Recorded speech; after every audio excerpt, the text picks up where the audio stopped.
जिस तरह से ड्राइवर उनका यादव जो पकड़ा गया और जिस तरह से वो पैसा चोरी किया, यह एक बहुत बड़ी प्लानिंग है। भगवा धारण करके उसके ऊपर चरित्र को लांछन लगाना पप्पू यादव को ऐसा लगता है कि हिंदुओं को हम बदनाम करेंगे। सरकार से सवाल पूछने के लिए गंदी गंदी गालियां प्रधानमंत्री को दे रहे हैं। उन्होंने तो भगवा आतंकवाद के नाम का भी उन्होंने कि हवस का पुजारी होता है, हवस का अन्य कोई नहीं होता है। हिंदू धर्म को बदनाम करने के लिए सबसे सॉफ्ट कार्नर है भगवा। सर, विपक्ष तो संसद के बाहर तख्ती लेकर खड़ा है, चढ़ावा चोर गद्दी छोड़। देखिए, इनको मालूम नहीं है कि जिस प्रकार की ये लोग गंदी राजनीति की बात कर रहे हैं कि दान चोरी हुआ है, इनको ये नहीं मालूम है कि कई सौ साल तक जब इस देश से मुग़ल आए हज़ारों साल पहले, तो सोमनाथ मंदिर से लेके बड़े बड़े मंदिरों को लूटा, और मंदिरों को लूटा ही नहीं तो उनके सोने के कलश को लूटा, मूर्तियों को लूटा, ताज को लूटा, खजाने को लूटा। तो इनको ऐसा लग रहा है कि जिस प्रकार से मुग़लों ने लूटा और उसके जो पक्षधर बने बात कर रहे हैं, तो इनको ऐसा लग रहा है कि जिस प्रकार से अखिलेश यादव जी के लोगों ने उस राम मंदिर के ट्रस्ट में मिल करके पैसा गिनने का काम करने वाले और अखिलेश यादव की सारे पर उस पैसे को गमन करने वाले, जैसा कि सीडीआर में मालूम पड़ा है कि अखिलेश यादव के बाद कितने सारे बात हुई है, कितने बार बात हुई है, हजारों बार बात हुई है। तो ये ज़रूरी क्या है कि यादव जी जब उसमें नौकरी के लिए लगे और उनसे बात अखिलेश जी कर रहे हैं और पैसा का विषय होते हुए सबसे पहले अखिलेश यादव जी को मालूम पड़ता है, और पूरे देश में दान पेटी चोरी हो गया, दान चोरी हो गया, पैसे का गमन हो गया। ये बात सबसे पहले अखिलेश यादव और उनके लोगों ने उठाना शुरू किया। मैं ये कहना चाहता हूँ, हमारे एक बड़े शंकराचार्य हो गए अभिमुक्तानंद जी, वो हिंदुत्व की बात कम करेंगे, वो मुस्लिम की बातें ज़्यादा करेंगे, वो अखिलेश की यादव बातें करेंगे। इस प्रकार से सारी बातें अलग अलग करते रहते हैं, लेकिन हिंदुत्व की बात नहीं करते हैं। वो हिंदुओं की एकजुट होने की बात नहीं करते हैं। और मैंने ये देखा हुआ है कि पप्पू यादव ने संसद के अंदर जा कर के, जो संसद के गेट पर भगवा कपड़े पहनकर, और उन्होंने एक ऐसा साधु का वेश बना करके और एक गले में रुद्राक्ष डाल करके और दान पेटी में पैसा डलवा करके, और जिस तरह से राहुल गांधी जी दान में पैसा पेटी में डाल रहे हैं और फिर वो भागम भागी हो रही है, यह जिस तरह से जो कॉमेडी होती है, जो सड़क पर एक स्ट्रीट प्लेयर होते हैं उस प्रकार से स्ट्रीट प्लेयर की जैसे ये नाटक कर रहे थे। यानी आजकल जो भी है, आपने देखा होगा कि हवस का पुजारी होता है, हवस का अन्य कोई नहीं होता है। मैं नाम नहीं लेना चाहता हूँ। यह हमेशा से हिंदू धर्म के लोगों को चोर उचक्के बताने का प्रयास करते हैं। जब भी कोई स्कैम करना होता है तो भगवा पहन करके किया जाता है, जब भी कोई गलत काम होता है भगवा को धारण किया जाता है। तो जिस तरह से हिंदू टारगेट एक सब टारगेट बनाया जाता है और हिंदुओं के लिए किया जाता है, मंदिर को बदनाम किया गया, लाखों साल तक बदनाम किया गया, हिंदू साधुओं को बदनाम किया गया। और इतना ही नहीं, महाराष्ट्र में सरकार बनी, उन्होंने तो भगवा आतंकवाद के नाम का भी उन्होंने प्रयास किया साध्वी प्रज्ञा सिंह को कि कैसे भी हिंदू बदनाम हो जाए, उनको कुछ मिलता नहीं है। इसी प्रकार पप्पू यादव को ऐसा लगता है कि हिंदुओं को हम बदनाम करेंगे, हिंदुओं को हम नीचा दिखाएंगे। हिंदू बड़ा सहनशील है, हिंदू बहुत कुछ सहता है, तो हिंदू सहता रहेगा। हिंदू हजारों साल तक यहाँ का गुलाम रहा, तो अब इनके पेट में दर्द हो रहा है कि किस प्रकार से मोदी जी सारे हिंदुओं को एक कर दिए। जो 550 साल तक गुलामी की एक जंजीर जकड़ी हुई थी, जो राम मंदिर नहीं बन रहा था, किस प्रकार से मोदी जी के आह्वान के बाद सब कुछ ठीक ठाक होने लगा, और तो और हिंदू एकजुट होकर के वोटिंग करने लगा। हिंदू जाग गया है। आपको यहाँ पर रोकूंगा, मगर जिस प्रकार से ये एक नुक्कड़ नाटक कह सकते हैं इसको, नुक्कड़ नाटक करके सरकार से प्रश्न पूछना गलत थोड़ी हो गया? ये तो हर किसी का मौलिक अधिकार हो।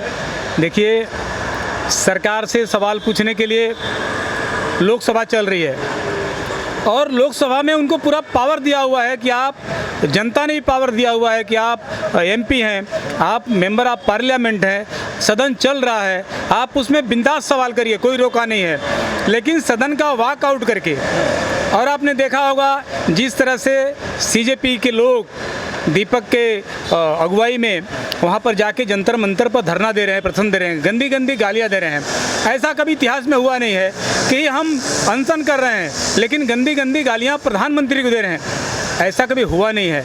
और लोकसभा में बातचीत न करके हम नाटक कर रहे हैं, नुक्कड़ नाटक कर रहे हैं। जिस तरह से रावण इतना बड़ा विद्वान होते भी बुद्धि भ्रष्ट हुई तो भगवा पहन करके और भीख मांगने के बहाने माता सीता का हरण किया।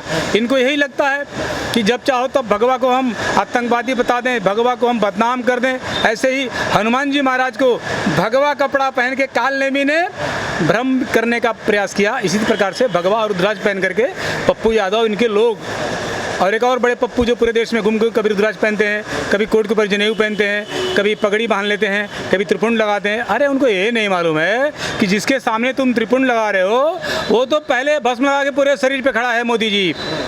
इतना करने के लिए चरित्र में भगवा होना चाहिए। ऐसा करने के लिए आपके चरित्र को जिंदा होना के लिए आपके साधु के जीवन को जीना पड़ेगा। भगवा कपड़े से कोई साधु नहीं हो जाता है। सर यही मैं बात उठाने वाला था कि भगवा पहनकर इस प्रकार से नाटक किया तो सनातन धर्म का अपमान हो गया, ये आरोप लग रहे हैं। रावण ने भी भगवा पहना हुआ था जैसे आप बता रहे हैं अभी, उसने भी तो भगवा पहना था। तो ये तो है नहीं कि भगवा पहनकर ढोंग नहीं हो रहे। बहुत सारे लोग करते हैं, ढोंगी साधु तो बहुत सारे हैं। देखिए मैंने पहले ही कहा, हिंदू धर्म को बदनाम करने के लिए सबसे सख्त कार्नर है भगवा। और इतने ही शानदार ढंग से भगवा हमारे यहाँ कोई भी धारण कर सकता है ऐसा लोगों की मान्यता है। ऐसा नहीं है। भगवा एक त्याग की एक मिसाल है कि जब कोई व्यक्ति त्यागी बनता है, घर छोड़ता है, द्वार छोड़ता है, गृहस्थ को त्याग करता है और धर्म के लिए काम करता है तो भगवा धारण करता है। लेकिन आजकल तो कैसा हो गया है, रावण ने किया, लेकिन रावण ने किया तो उसका परिणाम क्या हुआ? रावण की लंका जली, रावण का विनाश हुआ, रावण के कुल का नाश हुआ। ये भी तो ध्यान देना चाहिए। तो भगवा धारण करना कोई छोटी बात नहीं है, लेकिन भगवा धारण करके उसके ऊपर चरित्र को लांछन लगाना ये गलत बात है। भगवा धारण करिए, आप समाज की सेवा करिए, आप धर्म की सेवा करिए, गरीबों की सेवा करिए, ये सब मान्य है। लेकिन भगवा धारण करके भगवा को बदनाम करना कि भगवा धारण करने वाला चोर होता है, यह बताने का प्रयास करना यह पप्पू यादव का गलत है। सर अब बात आती है जवाबदेही की। जो पूरा प्रकरण है, जो मेन विषय है वो तो ये रहा कि चंदा जो चढ़ावा है वो चोरी हुआ है। इसकी जवाबदेही कौन तय करेगा? इसके लिए किसी ना किसी विपक्ष मांग कर रहा है कि एक तरफ तो चंदा चोर, चढ़ावा चोर, गद्दी चोर, दूसरी तरफ कह रहा है कि सुप्रीम कोर्ट की निगरानी में सीबीआई जांच हो। देखिए, जितने भी उस दान का गिनते जिन्होंने चोरी किया उन सभी को अरेस्ट किया गया है। 8 के 8 लोगों को अरेस्ट किया गया है और उनके ऊपर एसआईटी गठित करके सब मामले की जांच की जा रही है। दूसरी बात, सारे जेल में है, जांच हो रही है, ऐसा कोई बाहर घूम नहीं रहा है। लेकिन मैं ये सवाल करता हूँ कि जो पुरानी हमारी सरकार कांग्रेस की रही है, बड़े बड़े देश के मंदिरों के जो चढ़ावे हैं उनको हिंदुओं के ऊपर खर्चा न करके, हिंदू के लोगों को उसमें कोई तरक्की न हो, ऐसा कोई काम न करके सारे पैसे को सरकार लेती थी। और सरकार लेती थी तो उसमें अलग अलग हज यात्रा के लिए, सड़क निर्माण के लिए, अलग अलग कामों के लिए सरकार उसका पैसा लेती थी। जो जितने बड़े बड़े हमारे तिरुपति मंदिर चढ़ावा है, बालाजी मंदिर चढ़ावा है, शिरडी के साईं बाबा है, दादर के सिद्धि विनायक है, इन सारे चढ़ावे सरकार अपने अंदर लेती थी। लेकिन ये पहला मंदिर है कि जो श्री राम मंदिर के सारे चढ़ावे का पैसा हिंदुओं के विकास के लिए किया जाएगा, हिंदू धर्म के विकास के लिए किया जाएगा। सबसे बड़ी बात, पेट में दर्द यही हो रहा है कि इस मंदिर का पैसा हिंदू समाज के तरक्की के लिए किया जाएगा, गरीबों को उत्थान के लिए किया जाएगा, धर्म की स्थापना के लिए जाएगा। यह उनके अंदर एक बहुत बड़ी प्रॉब्लम है। इसी को उन्होंने पेट में दर्द बना करके सबसे बड़ी बात कि अपने लोगों को रखा और रखने के बाद विश्व हिंदू परिषद, चंपत राय जी, सारी समितियों को कैसे बदनाम किया जाए, ये बदनाम करने की भी एक साजिश है।